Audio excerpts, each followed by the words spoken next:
नमस्कार दोस्तों, स्वागत है आप सभी का हमारे इस YouTube चैनल में। आइए आज हम सभी जानते हैं दूधी घास के फायदों के बारे में। जी हाँ, वैसे तो दूधी घास दो प्रकार की होती है, बड़ी और छोटी। इसको संस्कृत में दुग्ध फेनी या नागार्जुनी के नाम से भी जाना जाता है। आइए जानते हैं इसके बारे में सबसे पहले, क्योंकि इस घास के बारे में बहुत लोगों को पता नहीं होता है, इसीलिए सबसे पहले आप सभी को इसका परिचय मैं बता दूं ताकि आपको इसे पहचानने में आसानी हो। यह भारत के सभी प्रदेशों में प्राप्त हो जाती है, यानी कि मिल जाती है। इसकी ऊंचाई 1 से 2 फीट तक और पत्ते इसके 1 इंच लंबे होते हैं। इस दूधी में रस कुछ एक दूध जैसा निकलता है। इस पौधे में कुछ छोटे छोटे रस ग्रंथियाँ भी होती हैं। इस दूधी में एक छोटी जाति भी होती है। दोनों के गुण धर्म एक जैसे होते हैं, यानी कि चाहे छोटी दूधी हो या बड़ी, दोनों के गुण जो होते हैं वो समान होते हैं।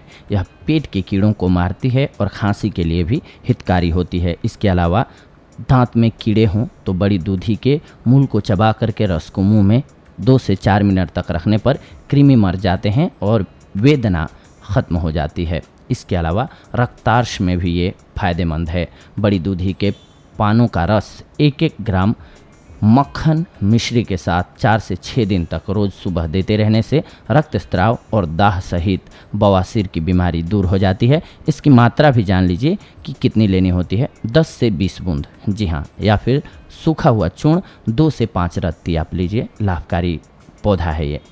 आइए जानते हैं इस औषधि के फायदों के बारे में और इसके बारे में कुछ एक और जानकारी। दूधी या दूधिया घास इसे कहते हैं हम सभी। दूधी 2 प्रकार की होती है, छोटी और बड़ी। मैंने जैसे कि आप सभी को स्टार्टिंग में ही बताया, किसी भी दीवार के किनारे खाली बेकार पड़ी जगह नन्हे लालिमा लिए हुए छोटे छोटे पत्तों वाली दूधी नज़र आ ही जाती है। यह यूं ही उग जाती है। बहुत कम पानी की आवश्यकता होती है इसको, और बड़ी दूधी के पत्ते हल्के हरे रंग के होते हैं।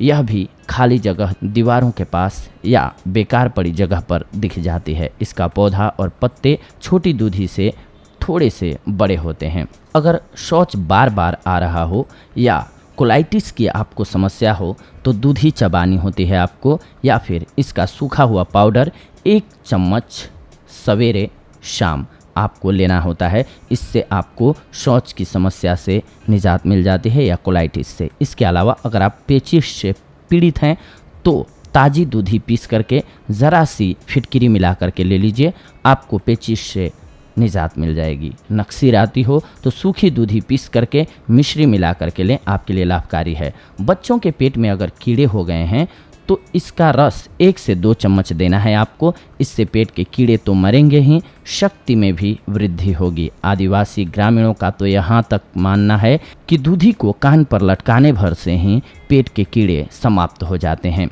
हरे पीले दस्त भी इसके रस से ठीक हो जाते हैं। मधुमेह की बीमारी हो या कमजोरी अधिक हो तो इसका 1-1 चम्मच रस सवेरे शाम लें, आपके लिए लाभकारी होगी। बाल झड़ते हों तो दूधी के रस के साथ कनेर के पत्तों का रस मिला करके बालों की जड़ में लगाएं। अकेला दूधी का रस भी लगा सकते हैं आप, आपके बाल स्वस्थ हो जाएंगे। ल्यूकोरिया की समस्या हो या गर्भधारण में समस्या आ रही हो आपको तो इसका पाउडर नियमित रूप से लें या इसका काढ़ा बना करके लें, आपको ये समस्या नहीं रहेगी। खांसी होने पर दूधी, इसके साथ काली मिर्च और तुलसी पत्ते को मिक्स करके लें, आपके लिए लाभकारी सिद्ध होगी। ये पेचिश, संग्रहणी, आंव इत्यादि में सुखा करके लेने से लाभ करती है और पेट के कीड़ों का नाश करती है।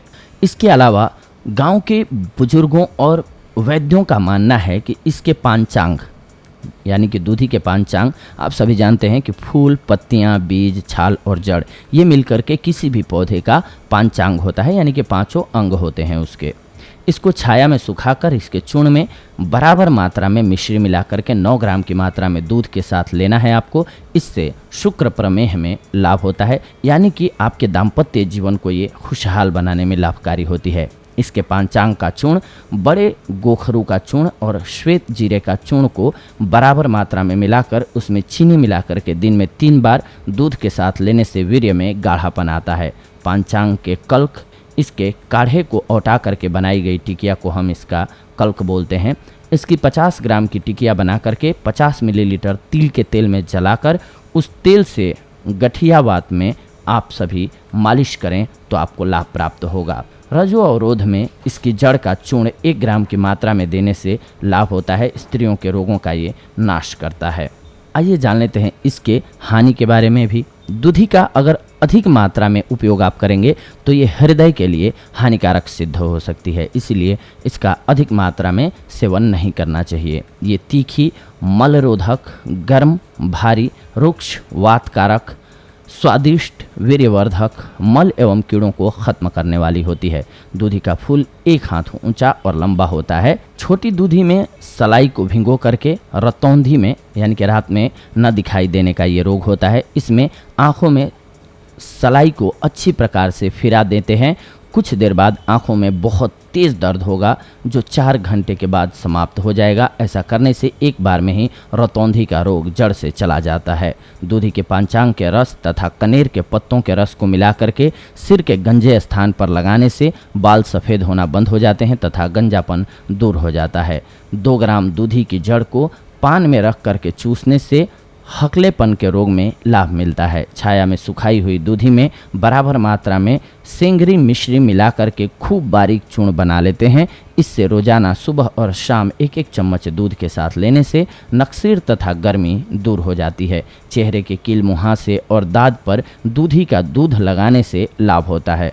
जब किसी औरत के स्तनों में दूध आना बंद हो जाए तो इसका दूध आधा ग्राम से 1 ग्राम की मात्रा में 10 से 20 दिन सुबह शाम पिलाने से स्त्री के स्तनों में दूध की वृद्धि होती है। दूधी के पांचांग का रस निकाल करके 10 से 20 बूंद को लेकर या पांचांग के बारीक चूर्ण को लगभग 1 ग्राम का चौथा भाग से लेकर के लगभग आधा ग्राम की मात्रा में पीने से स्त्री के स्तनों में दूध की वृद्धि होती है। 5 से 10 ग्राम दूधी के पांचांग के काढ़े या रस में 1 चम्मच शहद मिला करके पीने से दमा का रोग ठीक हो जाता है।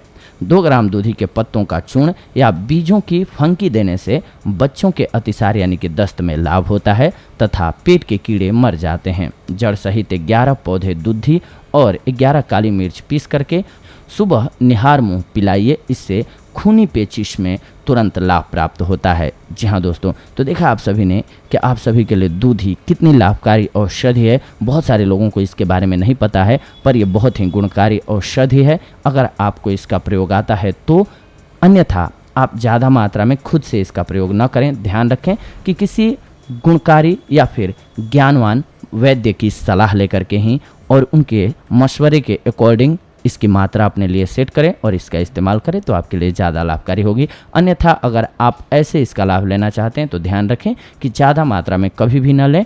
इसको उचित मात्रा में लें, कम मात्रा में लें। ज़्यादा दिन तक ले सकते हैं आप, लेकिन कम मात्रा में लें, ज़्यादा मात्रा में न लें। ये बेहद ही ज़रूरी है जानना आप सभी के लिए। ये थी आज की जानकारी। अगले एपिसोड में आप सभी के साथ जुड़ेंगे एक अन्य बेहद ही महत्वपूर्ण जानकारी के साथ, एक अन्य जानकारी के साथ। तब तक के लिए धन्यवाद। नमस्कार दोस्तों।